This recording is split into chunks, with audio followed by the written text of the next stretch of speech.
bientôt 33 jours que les bœufs tirent sa charrette à travers les chemins chaotiques du Mâconnais, de l'Auxerrois et de l'Île-de-France.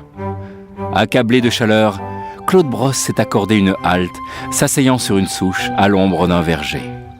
Les 2 bœufs blancs ont trouvé un peu d'eau et s'abreuvent sagement. « Encore une journée, tout au plus », pense-t-il. Versailles n'est plus très loin. Cela fait donc 1 mois qu'il est parti de son village de Charnay à côté de Mâcon.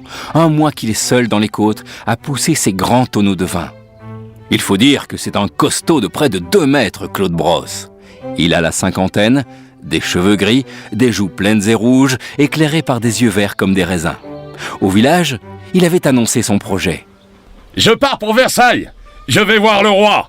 Et c'est bien le diable s'il ne m'indique pas à qui je peux vendre notre vin. » Il a raison, c'est le meilleur du royaume. Oui, de toute façon, on est si pauvres, hein. On n'a rien à perdre. Car à la cour de Versailles, on connaît les vins d'Île-de-France, les grands crus de la Côte d'Or, mais pas ceux du Mâconnais, qui ne sont pas vendus au-delà des pays environnants. Et Claude Brosse est bien décidé à y remédier. À la sortie de la forêt, la capitale des rois apparaît enfin.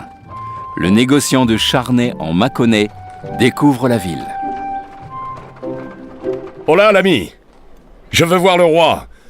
Dis-moi comment m'y prendre. » Ah, on voit que tu n'es pas d'ici. Si tu veux voir Sa Majesté, le mieux, c'est commencer par assister à sa messe du matin. Après celle-ci, tu essaies d'attirer son attention, mais bref, pas trop. Il y a chaque jour des dizaines de braves hommes comme toi qui veulent lui parler.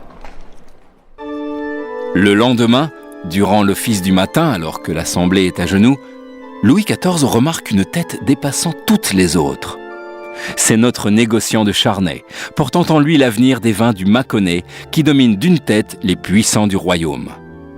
Et la chance est avec lui, car après la bénédiction finale, In nomine Patris et Filii et Spiritus Sancti. Amen.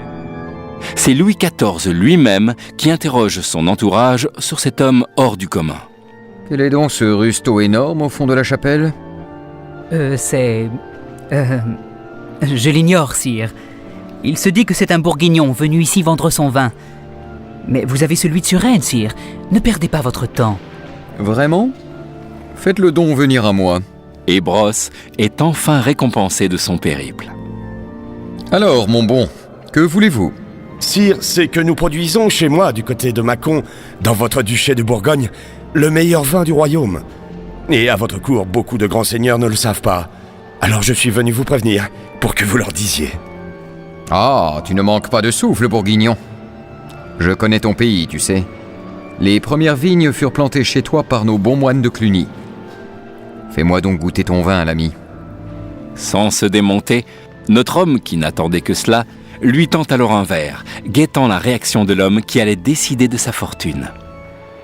Mais il est fameux, bien supérieur à nos vins de Suresnes et de Beaugency. Mon brave, rentre chez toi et fais-moi porter le mois prochain 15 de tes meilleurs tonneaux. Sire, ce sera fait, sans faute. Merci de votre confiance. Et Claude Brosse rentre chez lui à Charnay, la charrette vide et la tête pleine de projets. Après 25 jours de voyage, il aperçoit enfin la roche de Solutré et les verts carrés de prairies environnant Pouilly. Les courtisans de Versailles, jamais en retard dès qu'il s'agit d'imiter le roi, se mirent à goûter et à apprécier les vins du Mâconnais, facilitant ainsi la vente des appellations de la région. La fortune souriant aux audacieux, Claude Brosse fut acclamé en héros dans son pays et devint dès lors un négociant important et réputé, faisant ses allers-retours entre Versailles et sa Bourgogne pour le plus grand bonheur des vignerons de la région.